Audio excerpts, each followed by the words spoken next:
years has the potential to be a pioneering example of high-level international cooperation that directly benefits the world.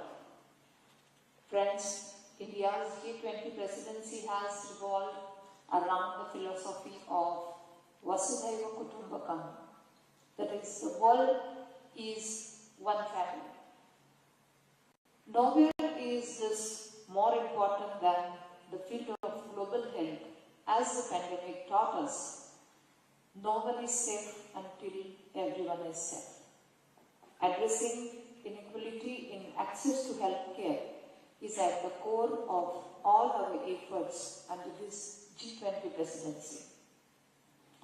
These three priorities and their related deliverables have the potential to make global healthcare services more accessible and affordable, especially for people in vulnerable situations and those in low and middle income countries. The G20 represents 2/3 of the world's population. So, the steps it takes are extremely consequential for the future of the world. We have been entrusted with an imposing responsibility. Today's deliberations will have an immense impact on the health and lives of billions across the world. And I am sure that you will earnestly fulfill your duties. I wish you the best for what I am sure will be fruitful discussions. Thank you so much. Jai Hind.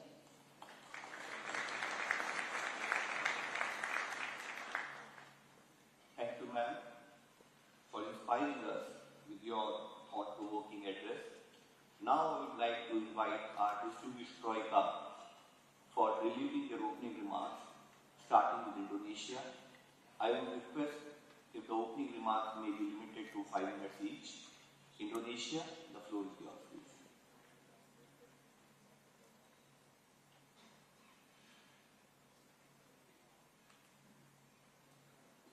Excellencies, distinguished colleagues, ladies and gentlemen, first of all, allow me to extend our warm greeting for us to reconvene here today.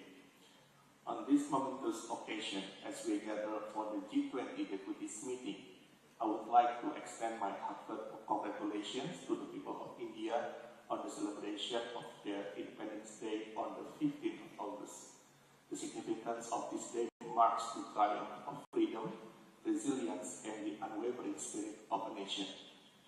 Just as India commemorates its journey towards self-governance and prosperity, today, the 17th of August, we celebrate Indonesia's Independence Day.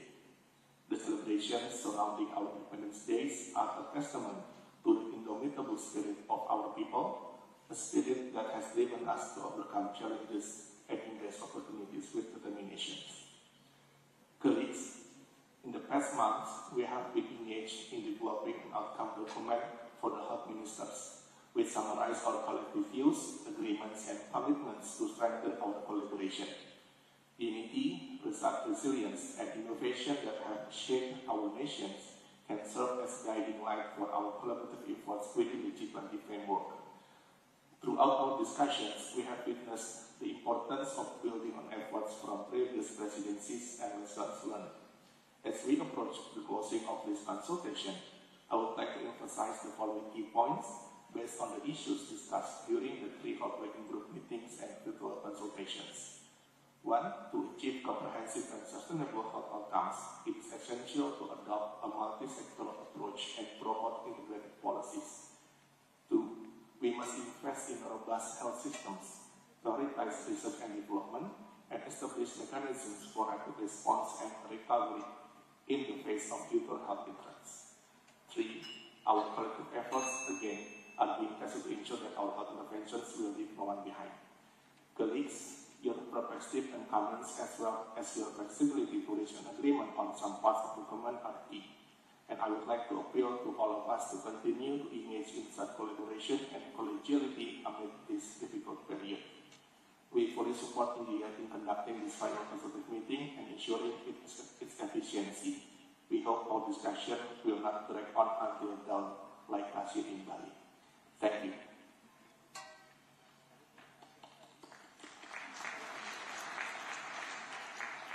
Thank you, distinguished colleague from Indonesia, for your opening remarks. May I now kindly request our distinguished colleague from Brazil to take the floor, please. Brazil, the floor is yours. Thank you, Mr. President. I'd like to join Indonesia on congratulating India on its National Day and also congratulating Indonesia on its National Day. Mr. President, we've made it to Gandhinagar. This is the end of a long journey, started months ago, one that has been very productive and constructive. With this very same spirit, we've come to this meeting for what we believe will be an outcome that should and will live up to the expectations raised along the way. We commended the Indian presidency for the initiative of holding a number of video conferences in the last few weeks. True, a few issues still stand out, 7, if I count them right, but it allowed us to have, at this stage of the process, a draft where most of the paragraphs have been greened. That gives us time to finish, with the due attention, the task before us, and we are confident that your leadership, Mr. President, will take us to a successful conclusion. Finally, we would be remiss if we did not thank you again for India's generous hospitality. You have made the challenge of Brazil's presidency even greater, but this is a challenge that we are delighted to take on. Thank you very much. Thank you, distinguished colleague from Brazil. With this distinguished colleague, we come to the end of the inaugural session. Before we take up live discussion, we would be looking forward for Honorable Minister of Health and Family Welfare to attend other ongoing events. So we will start the session another 2-3 minutes down the line after Honorable Minister has started for the next session and other events which are going on, please. Thank you, please.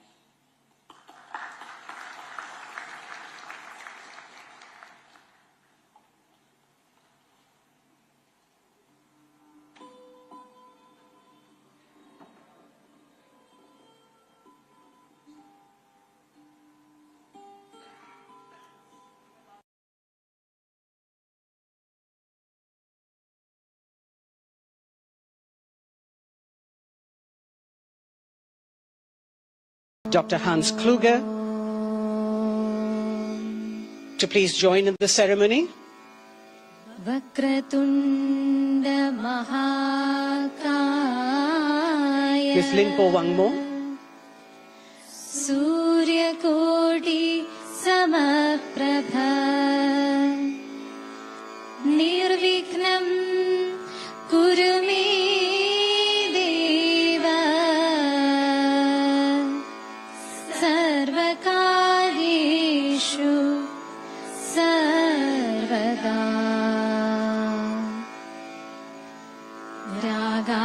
Ragadiroghan satatanushaktan Asheshakaya prasrutan asheshan Autsukya moha aratitan jakhana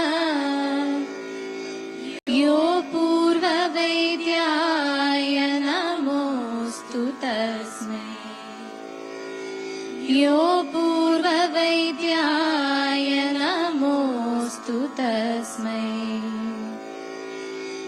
Namami dhanvandari devam Surasureirvandita padapatmam Loger jararuk bhayamrityunasham Dhataramisham vividoshadinam Savyomavatavanivarivantam. Thank you very much. Ladies and gentlemen, the invocation you hear being chanted as the lamp is being lit is the Sri Vakratunda Mahakaya, a loved prayer to Lord Ganesh, to clear all obstacles in our path, as well as the Dhanvantari Vandana, an invocation to the Dhanvantari deity, considered to be the founder of Ayurveda, the knowledge of life. May I request all our esteemed guests now to please join us up on stage. Shantam Harirvadashamakhyamurtim.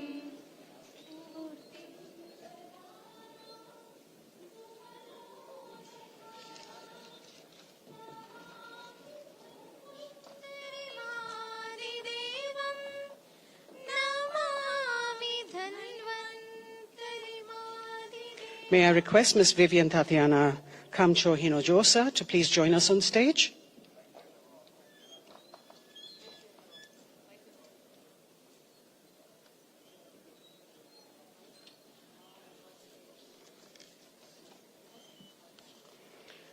Thank you, esteemed guests, for adding brilliance to the ceremony.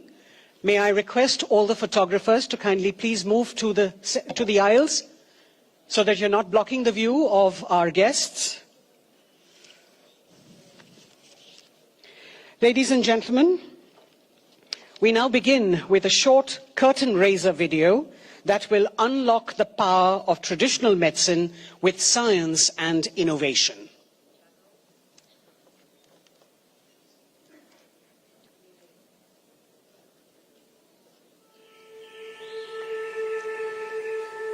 What has been for centuries the integral source of health for people and communities?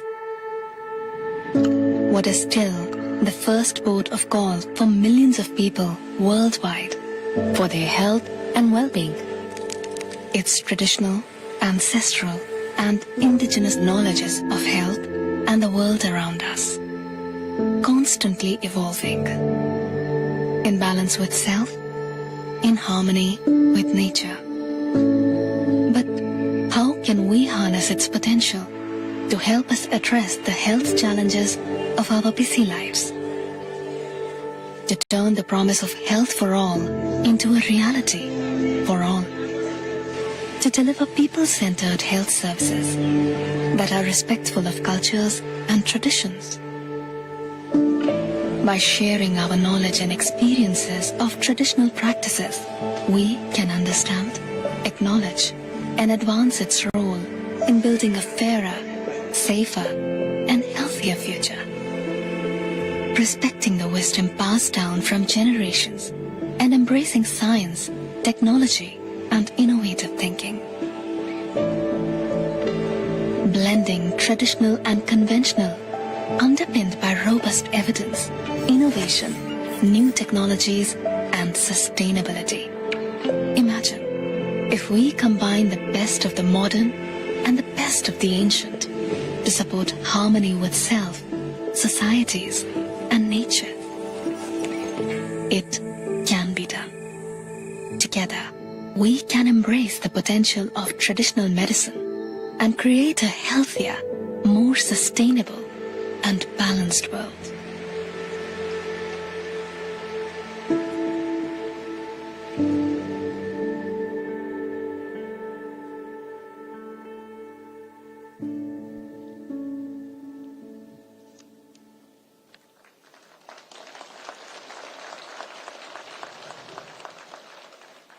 Ladies and gentlemen, we have with us this morning the Honourable Director General of the World Health Organization, Dr. Tedros Adhanom Ghebreyesus. Welcome back to Gujarat, sir.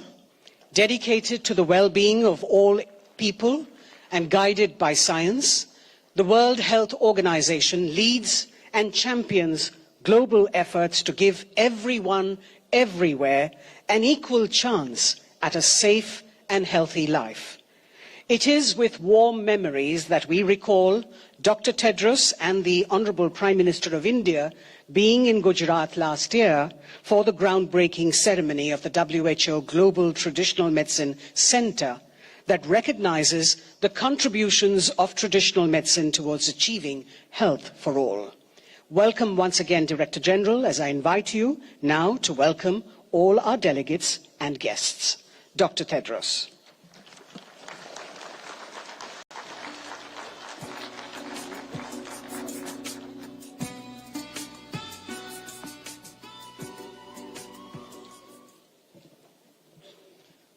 Thank you. Thank you, Madam Master of Ceremony. Your Excellency, Shri Bundra Bahai Patel, Chief Minister of Gujarat, and myself, Tulsi Bahai.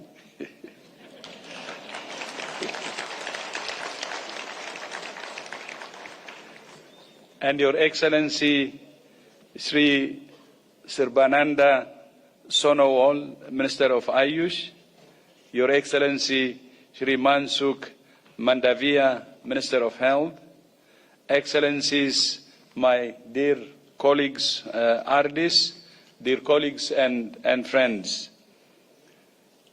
Namaste. Let me begin by wishing our hosts a belated but very happy Independence Day.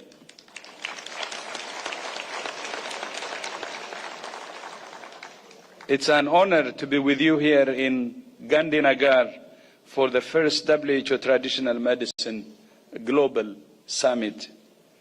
I thank Prime Minister Modi and the government and people of India and Gujarat for their hospitality and for their leadership in traditional medicine as part of their commitment to universal health coverage through the Ayushman Bharat scheme. Yesterday, I had the privilege to visit a health and wellness center here in Gujarat, which provides primary health care services to almost 5,000 people in 1,000 households.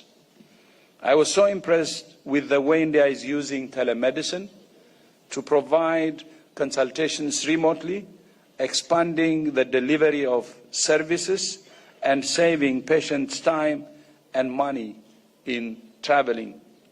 This is what health for all looks like. I also saw how traditional medicine is being integrated at the primary healthcare level with a wellness garden at the clinic where I had the opportunity to plant a Tulsi tree. One of the great strengths of traditional medicine is the understanding of the intimate links between the health of humans and our environment. That's why WHO is committed to supporting countries to unlock the potential of traditional medicine through Global Traditional Medicine Center in Jamnagar, which I had the honor to launch with His Excellency Prime Minister Modi last year.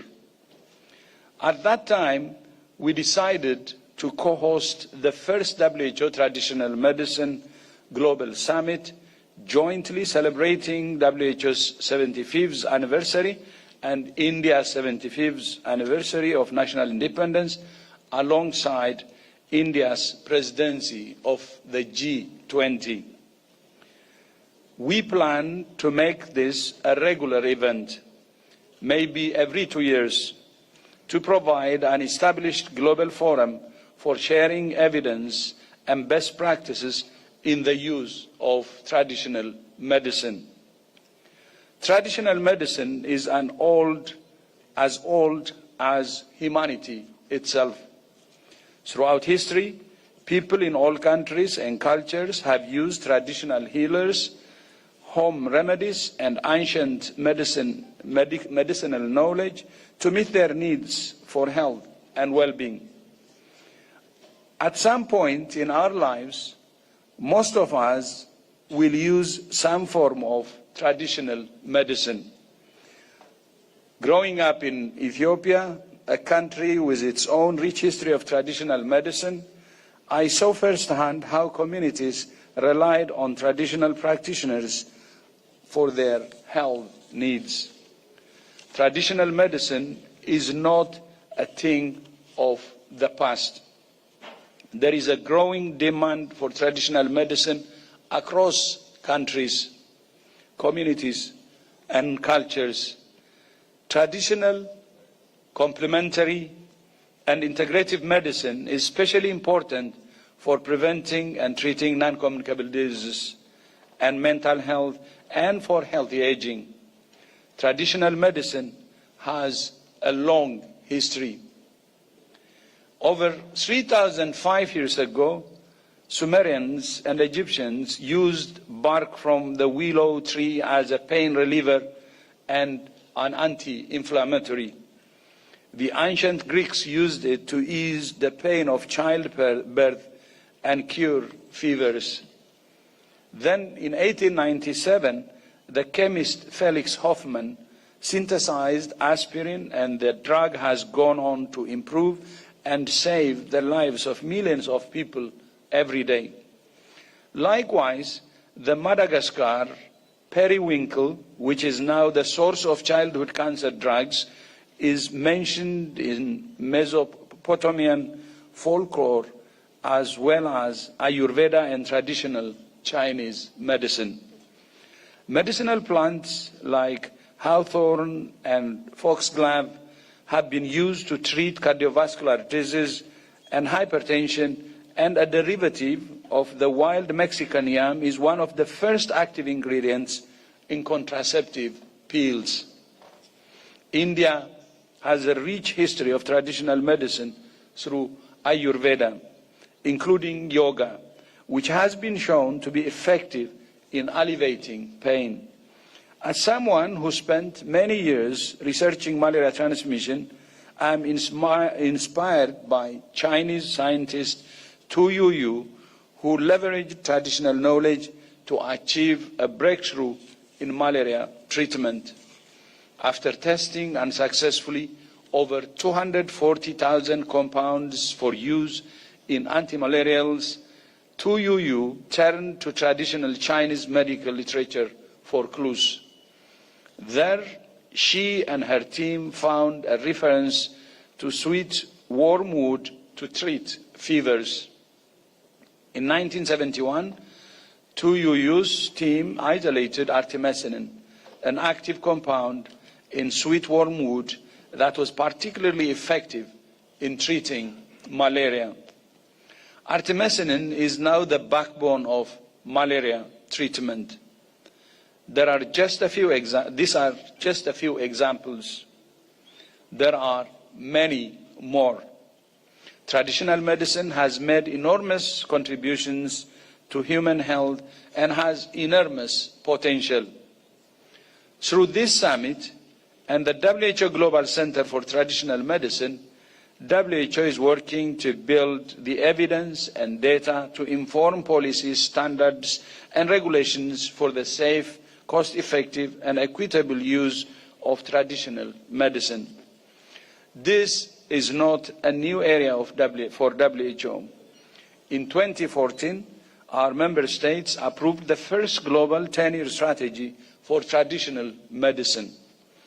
At this year's World Health Assembly, member states agreed to extend the strategy for an additional 2 years and asked for a new 10-year strategy be developed from 2025 to 2034. This summit is an important opportunity to advance the understanding and use of traditional medicine. The Gujarat Declaration, the main outcome of this global summit, if effectively implemented, will enhance the appropriate integration of traditional medicine into national health systems. Let me leave you with 3 specific requests. First, we urge all countries to commit to examining how best to integrate traditional and complementary medicine into their national health systems.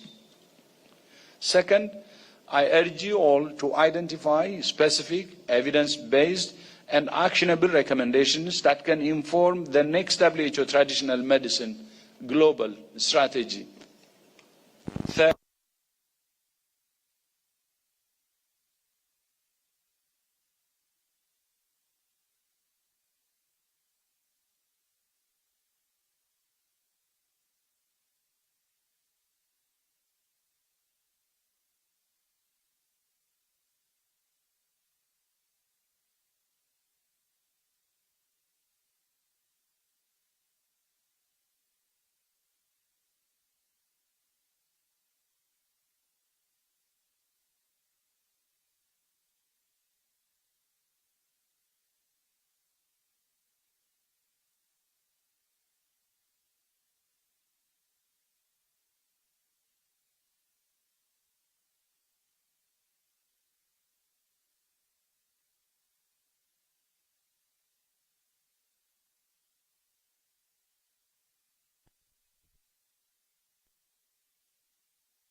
He's taken various initiatives and measures for the promotion and propagation of traditional systems of medicine at the national and international levels.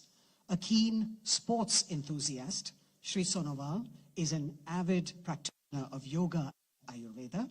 I'd like delegates and give the introductory remarks.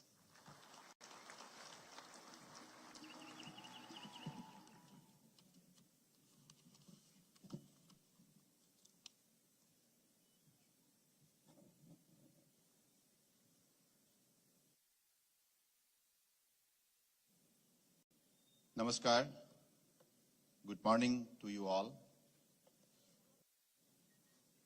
Honorable Director General of Dr.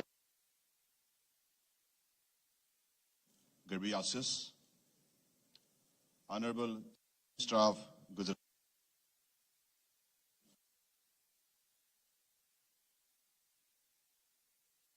Minister of Health and Family, Dr. Mansukh Bhai Mandaviya ji, Honorable Minister of Health of Bhutan, His Excellency Madam Lainpo Daso Deshen Wangmo, Honorable National Director of Traditional Medicine of Bolivia, Madam Vivian Hinojosa, Honorable Minister of State for Ayush, Women and Child Development, Government of India, Dr. Munjapara Mahendra Bhai Kalubhai ji, Honorable Minister of Gujarat, Sri Rishikesh Patel ji, Honorable Regional Director of WHO, Southeast Asia, Dr. Poonam Khetrapal Singh ji, Honorable Regional Director of WHO Europe, Dr. Hans Klus, respected dignitaries, ladies and gentlemen. It is with great pleasure and anticipation that we gather today for the first WHO Traditional Medicine Global Summit. This groundbreaking event, co-hosted by the WHO and the Ministry of Ayush, Government of India, holds immense significance as it goes beyond border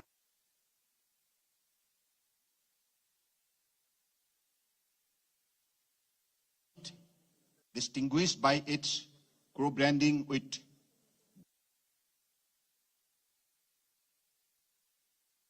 of our deliberation. Settled against the vibrant backdrop of Gandhinagar, Gujarat, this in healthcare. Our discussion here aims to forge the foundation for a dedicated platform for traditional medicine within the framework of the G20. Seeks to foster international collaboration, share best practices, and seamlessly integrate traditional medicine into the heart of mainstream healthcare system. The summit endeavor to identify potential areas of collaboration and partnership between the stakeholders who share a mutual interest in the advancement of traditional medicine. By bringing together policymakers, practitioners, researchers, and institutions, the aim is to lay the groundwork for future collaboration that can drive innovation and research in this field. The Indian system of traditional medicine has made substantial contribution to global healthcare. Ayurveda's emphasis on preventive measures, natural remedies, and lifestyle modification has gained international recognition. Yoga's positive impact on mental and physical well-being is being acknowledged worldwide. This is evident from the fact that our Honorable Prime Minister, Sri Narendra Modi ji, established a Guinness World Record when 135 countries participated in a single yoga event at UN headquarters during International Day of Yoga 2023. Now, with the resilient effort of our Honorable Prime Minister Sri Narendra Modi ji, has resulted in the establishment of the WHO GCTM, and this WHO GCTM is a testament to the growing acknowledgement of traditional medicine across the globe. This center will serve as a hub for research, collaboration, and information exchange among countries. The dedication, devotion, and commitment of our Honorable Prime Minister, Sri Narendra Modi ji, towards promotion of traditional medicine has resulted in exemplary transformation in traditional medicine sector. India's active involvement in this center will further facilitate the integration of traditional medicine into mainstream healthcare system. The G20 nations play a critical role in shaping global policies and agendas. Traditional medicine as an essential component of healthcare should be a part of this discussion. Collaborative efforts among G20 nations can lead to the development of frameworks that recognize and harness the potential of traditional medicine in achieving universal healthcare goals. To further enhance the credibility and effectiveness of traditional medicine, research and innovation must be at the forefront. Investing in scientific validation, modernization, standardization of traditional practices can bridge the gap between ancient wisdom and contemporary healthcare needs. A harmonious integration of traditional medicine with modern healthcare can offer comprehensive solution to the complex health challenges of today. Collaboration between traditional healers, modern medical practitioners, and researchers can lead to more holistic and patient-centric care. Traditional medicine often has deep ties to local communities. By preserving and promoting these practices, we honor cultural diversity and empower these communities to contribute actively to global healthcare knowledge. Traditional medicine also embodies our shared heritage and wisdom. It offers holistic approaches to health and well-being that complement and complete the medical practices. The establishment of the WHO GCTM and collaborative efforts within the G20 paved the way for a brighter future where traditional medicine takes its rightful place in the global healthcare landscape. Through this event, one of the major expected outcomes is to propose recommendation for a dedicated forum on traditional medicine within future G20 presidencies.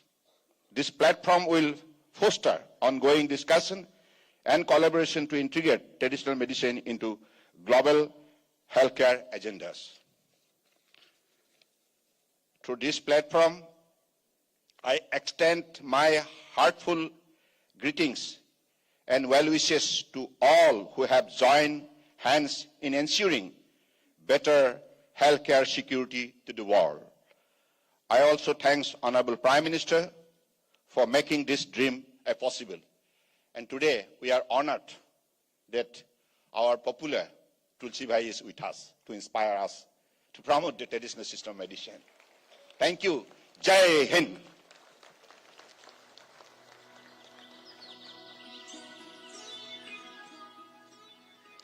Thank you, Minister, sir.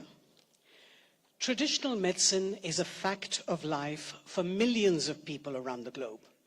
Let's hear some voices and messages that have been sent to this summit.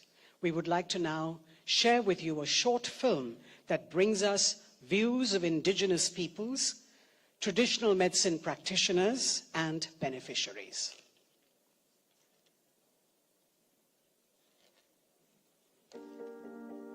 Our culture and our land are in our bones and in our blood. Traditional medicine holds great potential. Let's recognise that these are our inheritances for our future generations. We are part of the solution. one that will benefit all human and planetary health.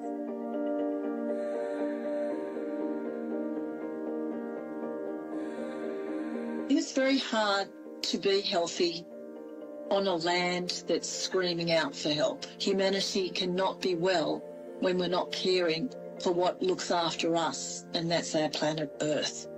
For Indigenous peoples globally, our concepts of health are holistic. Our health is also dependent on the health of our family, our community, and our land. So much so that it cannot be separated. We kind of lost the connection we had with nature and with different ways to approach health. It's not like you have to choose medicine over natural ways of approaching health.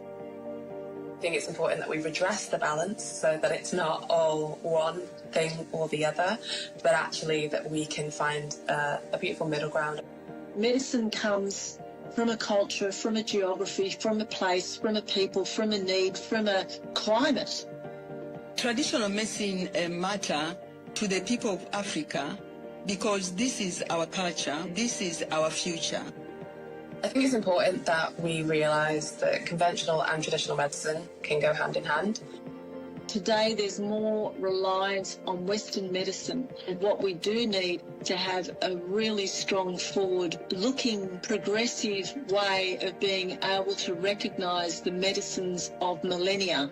Que no se pierdan esos saberes nuestros, que son tan sagrados, que son tan nuestros, que es la esencia de la vida del ser mismo, de estar conectados con la diversidad de pueblos, con la diversidad de nuestras semillas, con la diversidad de nuestras plantas, con la diversidad de nuestras aves.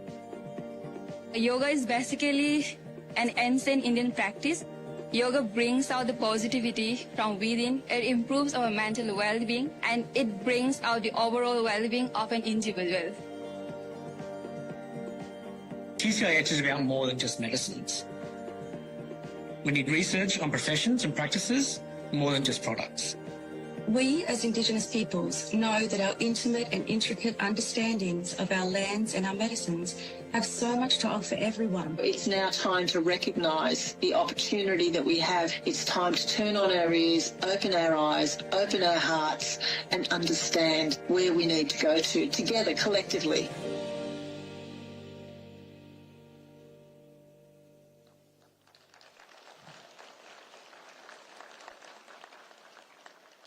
Ladies and gentlemen, the World Health Organization's Global Summit on Traditional Medicine will help chart a roadmap to scale up scientific advances in traditional medicine systems and practices. It will focus on the key themes of research, evidence and learning, policy, data and regulation, clinical practice, innovation and digital health, biodiversity and conservation, and equitable sharing of benefits. We are delighted to have many esteemed guests from around the world join us this morning. We welcome warmly the numerous eminent scientists, leading experts, renowned academicians and practitioners of traditional medicine who join us today. Thank you for being with us and sharing your deep knowledge for the benefit of the world. May I now invite Dr. Bruce Aylward, the Assistant Director General, and Dr. Shama Kuruvilla, Senior Strategic Advisor from the WHO Universal Health Coverage and Life Course Division, to please share with us the highlights of the Global Summit's agenda. Dr. Aylward drives the organization's agenda to make UHC and primary health care available to all. He oversees WHO's work on health systems, immunization and reproductive, maternal and child health, and traditional complementary integrative medicine. Dr. Shama Kuruvilla, as the WHO lead for the Global Traditional Medicine Center and Summit, has been working closely with WHO colleagues and participants from all regions of the world on the summit agenda that we will collectively take forward on this occasion. Dr. Aylward and Dr. Kuruvilla.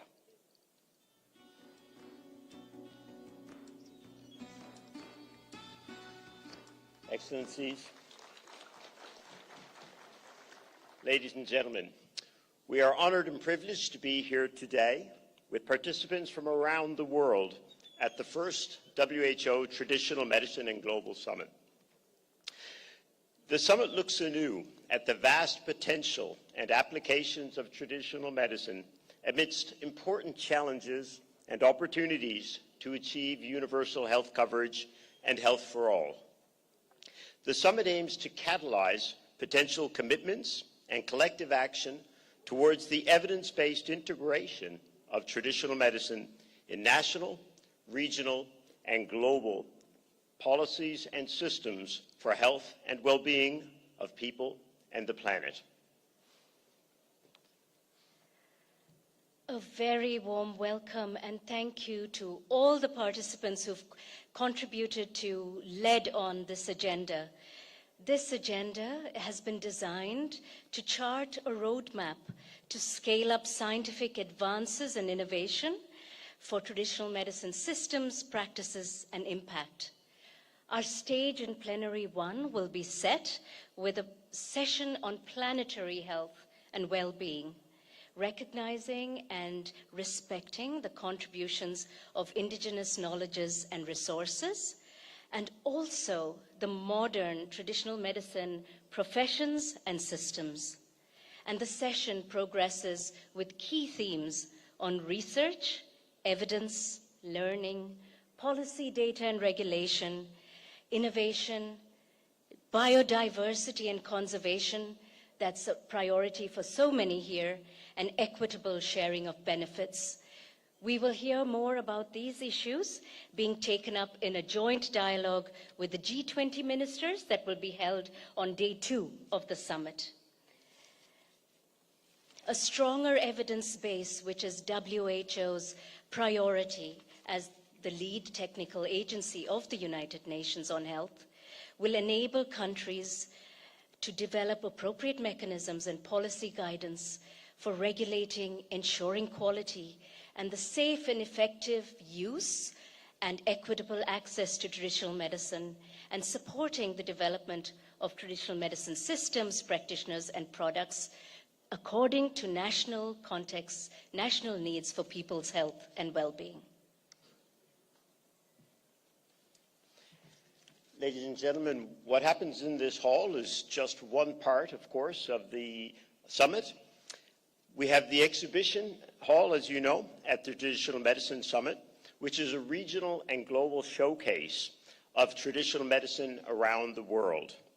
It takes inspiration from Gaia, or Earth, from which traditional medicine, as you've heard, beginning with the comments of our Director General, is inextricably linked through medicinal plants, water, air, and the natural environment.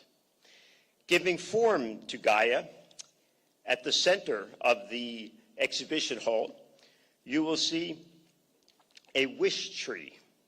This is drawn from the Indian Kalpavrika, the mythical, wish-fulfilling divine tree. This central installation represents traditional medicine's connection with the earth and its deep cultural roots. And it provides a space for people to share their expectations for the outcomes and long-term vision of the summit.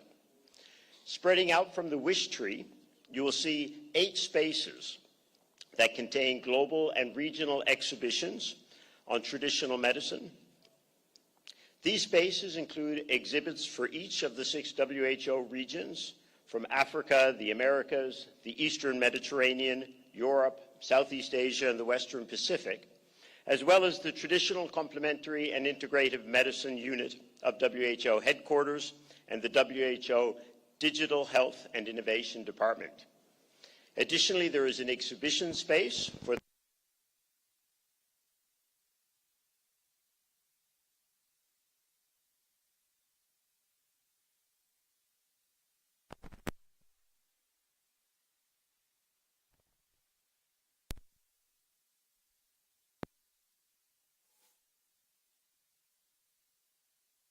distinctive, provides a unique perspective on each region's and organization's histories, priorities, and ambitions for traditional, complementary, alternative, and integrative medicine.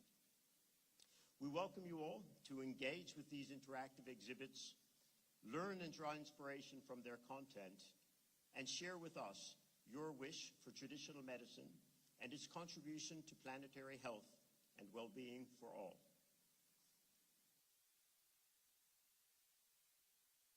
And as we look around,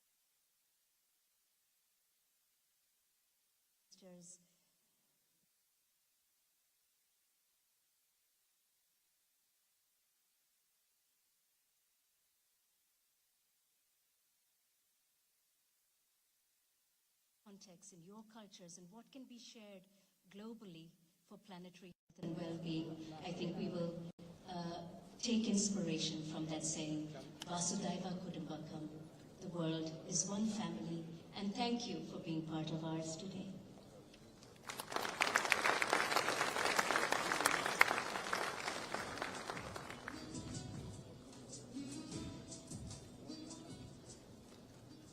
Thank you very much, Dr. Aylward and Dr. Kuruvilla, for sharing those highlights. Ladies and gentlemen, the Honourable Union Minister for Health and Family Welfare, Government of India, Dr. Mansukh Mandaviya, has been conferred with innumerable awards and recognitions for his post-COVID management and overseeing India's mammoth COVID-19 vaccination drive with great success. May I invite India's Honourable Minister for Health and Family Welfare, Dr. Mansukh Mandaviya, to address the esteemed gathering.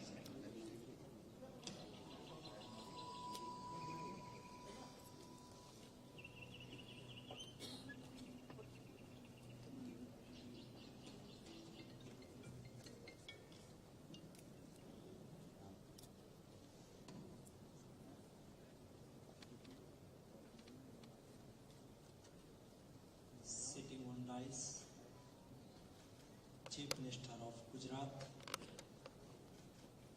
Dr. Tedros, Director General, World Health Organization, my colleague Minister, Sarvanand Sonwarji, Union Minister of Ayush and Port Shipping and Waterways, Excellency Ms. Leon Podash Dechen Wangmu, Minister of Health, Bhutan, Dr. Mahendra Bhai Munjapara, MOS Ayush,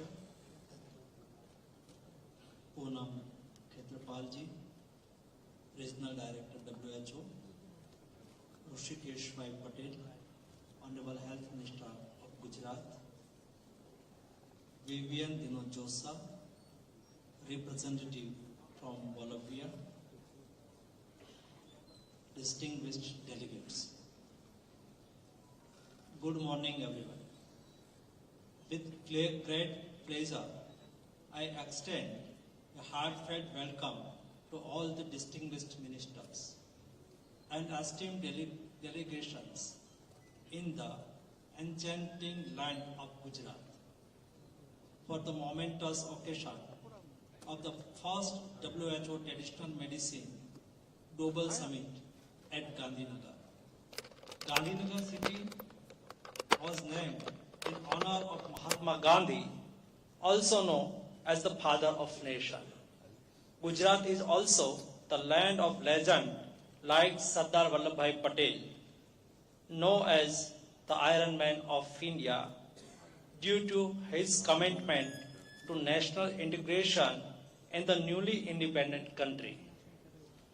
The Statue of Unity, the world's tallest statue, located on the bank of Narmada River of Gujarat, stands as a tribute to Sardar Vallabhbhai Patel for his contribution to nation building. Gujarat is certainly as a place like no other when attracting throngs of tourists with its nature's splendor and wonder of history, culture, and architecture brilliance. It is a destination that should not be missed by the connoisseur of culture and art. I believe this global summit will provide a unique opportunity for us to engage in dialogue, exchange of ideas, foster collaboration, and establish international partnership to advance the agenda of traditional medicine and to work together toward promoting and leveraging the potential of traditional healthier practices worldwide. Traditional medicine have played a significant role in promoting health at personal and community levels for many countries. Even in today's era, there are huge demands for pharmaceuticals and cosmetic products that have a natural or herbal basis and landmark drugs delivered from traditional medicine. The industries of traditional medicine is huge and rapidly expanding. WHO has received reports from 170 member states regarding the use of traditional medicine.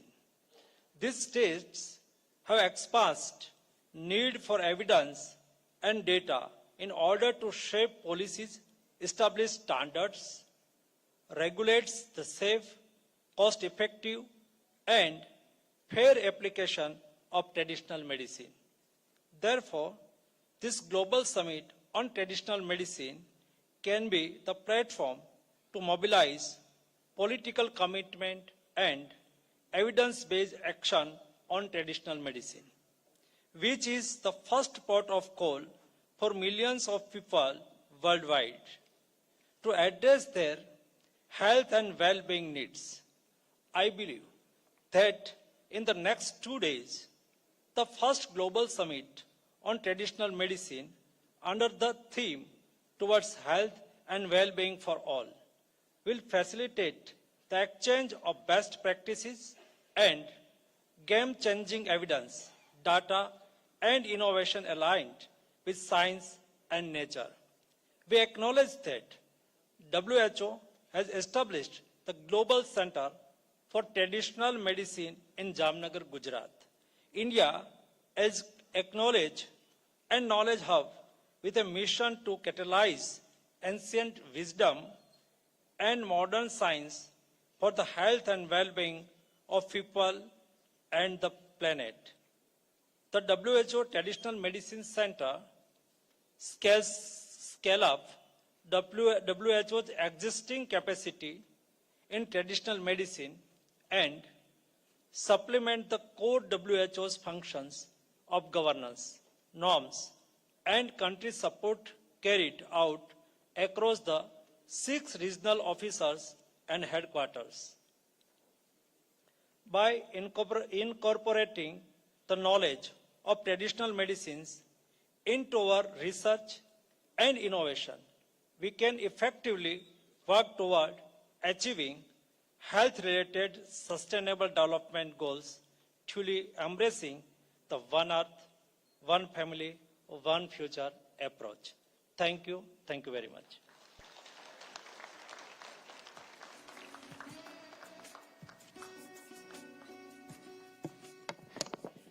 Thank you very much, Honourable Minister, sir.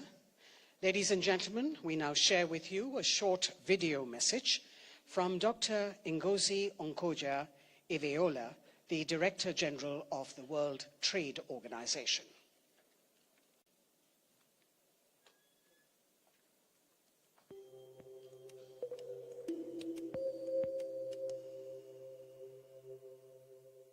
I'm delighted to be able to take up the invitation of my brother, Dr. Tedros, to join you today at the inaugural Traditional Medicine Global Summit. I applaud the initiative of the WHO and the Ministry of Ayush of the Government of India in conjunction with the G20 Health Ministerial Meeting under India's presidency. This summit is a timely, path-breaking venture, a real step forward for inclusiveness and sustainability for global health. What we term traditional, complementary, and integrative medicine is sometimes misleadingly termed alternative, but for much of the world's population, it's an essential resource and a mainstay for accessible and appropriate health solutions, not a mere alternative or a fashionable lifestyle choice. It is a vital ingredient for achieving universal health coverage and for delivering on the Sustainable Development Goals. We know, too, that Western pharmacology has its roots in traditional and herbal medicines. The classic instance is aspirin, derived from the widespread use of willow bark to ease fever and relieve pain, which dates back thousands of years. It is clearly not a matter of either or, a stark choice between Western pharmacology or traditional medical knowledge. Rather, the challenge is to find the most appropriate relationship between these two knowledge systems. And we know that the multiple interfaces between traditional medicines and Western medical systems are complex, dynamic, and at times controversial, in need of practicable and equitable solutions. Indeed, mapping out the policy challenges posed by traditional medicines has been an integral part of the trilateral cooperation undertaken by WIPO, the WHO, and the WTO. We certainly see the need for analysis, debate, and mutual understanding here in the WTO. This stems in part from the widespread global interest in traditional medicines and the consequent opportunities for sustainable trade. Trade in medicinal plants has grown at a steady clip, on average 6% per annum since 2000. Our host today, India, rose in this time to become the second highest exporter, with an annual growth rate of 9%. This growth has been achieved despite a general failure to reduce the effective tariff barriers. Non-tariff trade measures are also under the spotlight. The Committee on Technical Barriers to Trade has received around 100 notifications of regulations touching on traditional medicines, more than a third just in the last 5 years. These address registration and testing, good manufacturing practices and complementary manufacturing guidelines, safety and quality requirements, and maximum residue limits. They give effect to a range of policy objectives, including protection of human health and safety, prevention of deceptive practices, and consumer information and protection. A number refer to various WHO guidelines on herbal medicines, reflecting the TBT agreement principle, encouraging reference to international standards. And several members have also raised specific trade concerns in the committee, testament to the value they see in the trade in these products and the need for further dialogue and cooperation. Of course, some of the most sensitive issues arising from wider interest in and application of traditional medicines arise in the area of intellectual property. Developing countries in particular have voiced concerns about the misappropriation of traditional medical knowledge and the lack of recognition of traditional knowledge systems in intellectual property law more generally. This question has been on the agenda of the TRIPS Council in the WTO for over 2 decades. While the debate has been extensive and illuminating, it has not led to any significant breakthrough.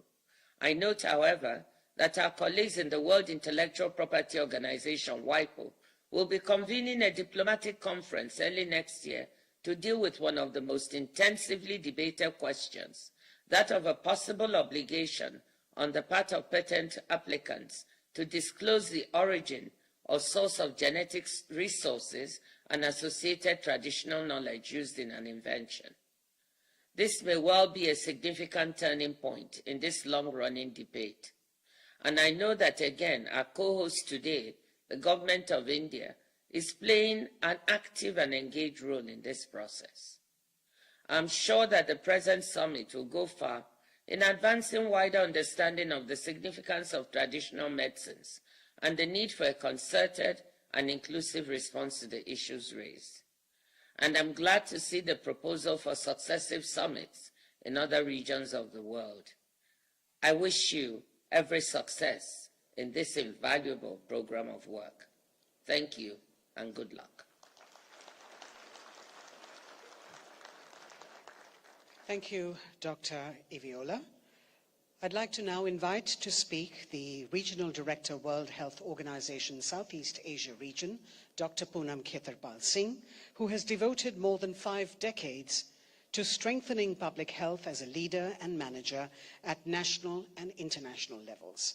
Dr. Singh leads a region home to a quarter of the world's population and has been championing traditional medicines in the area. Dr. Singh.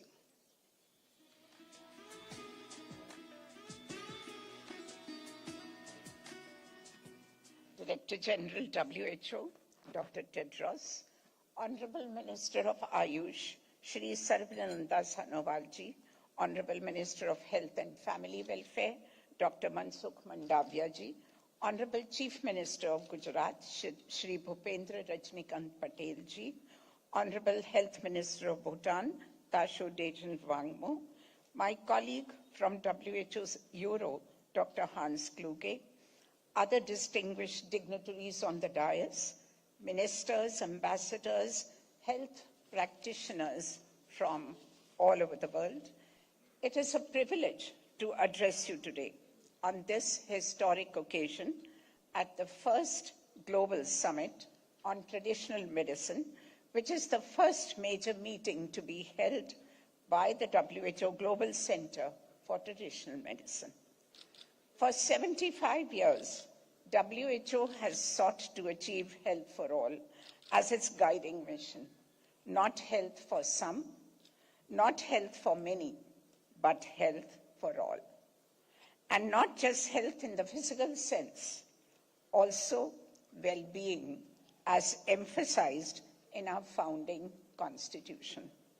For this, the 1978 Declaration of Alma Ata makes two critical assertions, both central to how we in WHO Southeast Asia region have pursued this mission. First, the primary health care is an essential vector for achieving health for all. And second, that primary health care must be based on scientific and socially adaptable methods and technologies. In other words, that safe and effective traditional medicine has a very clear and a very critical place within our core objective. Today, all countries of the region have developed and implemented a national policy for traditional medicine. 9 countries have established formal training and education systems for traditional medicine practitioners, and 6 countries have co-located traditional medicine services within their health systems. 5 countries have national essential medicine policies on traditional medicine, and the same number of countries provide financial protection for traditional medicine services. We saw a living example of this in Gujarat yesterday when we visited with the Director General of WHO, a Health and Wellbeing Center. We look forward to accelerating this agenda in alignment with our region-wide push to reorient health systems towards quality, affordable, accessible, and comprehensive primary health care, while leveraging the full power of the new Global Center for Traditional Medicine, hosted and supported by India. And we also look forward to contributing to the outcomes of this summit, which will help finalize the next WHO Traditional Medicine Strategy 2025 to 2034, which will be presented to the 78th World Health Assembly in 2025 in Geneva. Together, at this meeting and beyond, let us build strong evidence for the most impactful outcomes. Let us drive true inclusion for the greatest equity. Let us explore new technologies and innovations, delivering ancient wisdom with modern tools. Let us nurture concrete commitment for increased collaboration. Let us act on both Astana and Alma Ata, accelerating a person-centered, holistic approach to health and well-being for a biodiverse planet and a healthier, more equitable and sustainable future for all. Let us remind ourselves of Vasudeva Kutumbakam, one world, one family, one future. Thank you.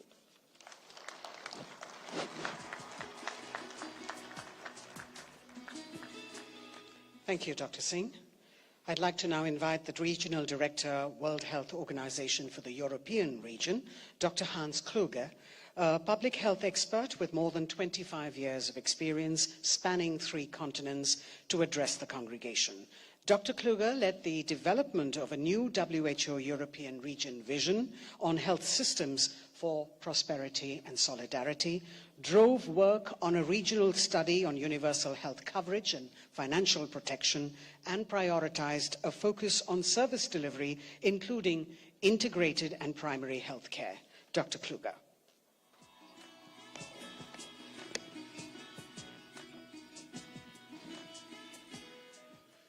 My elder brother, WHO Director General, Dr. Tedros, Your Excellencies, Ministers, my sister, Regional Director, Dr. Poonam Singh, esteemed delegates, as we say in Hindi, Satya ek hai, Mark kai. Truth is one, the paths are many. Mahatma Gandhi's timeless words apply to this week's landmark summit. From all corners of the world, we gather here to reiterate a truth. Health is a human right for all, and the paths to health are varied yet convergent.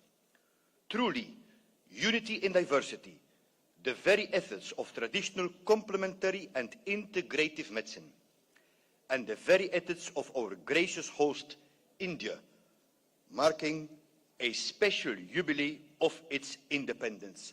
Congratulations. India has produced many of the world's finest minds in science and medicine, contributing to so much to our world, along with traditions embedded in the Vedas and, of course, yoga, a practice celebrated now annually by the United Nations, initiated by His Excellency Prime Minister Modi. What a joy for me personally to be back this week in the WHO Southeast Asia region, a region that has been truly a school for health for me. I spent 5 years of my WHO tenure based in Myanmar, tackling tuberculosis and the humanitarian crisis of Cyclone Nargis. What I drew from that experience in the Southeast Asia region, including ASEAN, guides me to this very day. Thank you, Southeast Asia. Thank you, Madam Dr. Poonam Singh. Today I represent the vast WHO European region, 53 countries across Europe and Central Asia, stretching from the Atlantic to the Pacific, bringing together ancient cultures of both West and East. In our European region, we have some 160,000 mostly private health practitioners who offer traditional medicine delivered increasingly in collaboration with conventional medical practitioners. There is an urgent need for a more consistent regional and global evidence-based approach to the traditional medicine sector. Given the importance of culture in the delivery of traditional medicine and the crucial role of communities, it is of particular importance, as Dr. Singh mentioned, to discuss how these approaches can be integrated in primary healthcare. We will discuss this at the International Primary Healthcare Conference in Astana, Kazakhstan, 22-23 October this year, marking the 45 years of the Alma-Ata Declaration and 5 years of the Astana Declaration, both of which incorporate the key role of traditional medicine.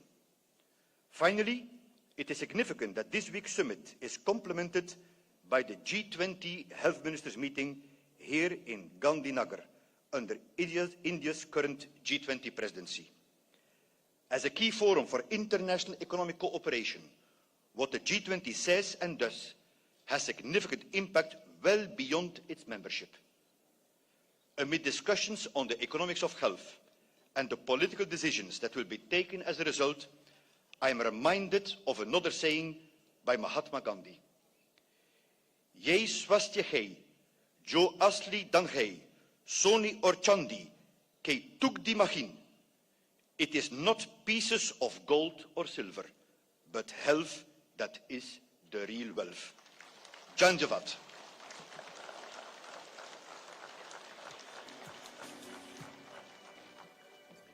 Thank you, Dr. Kluger.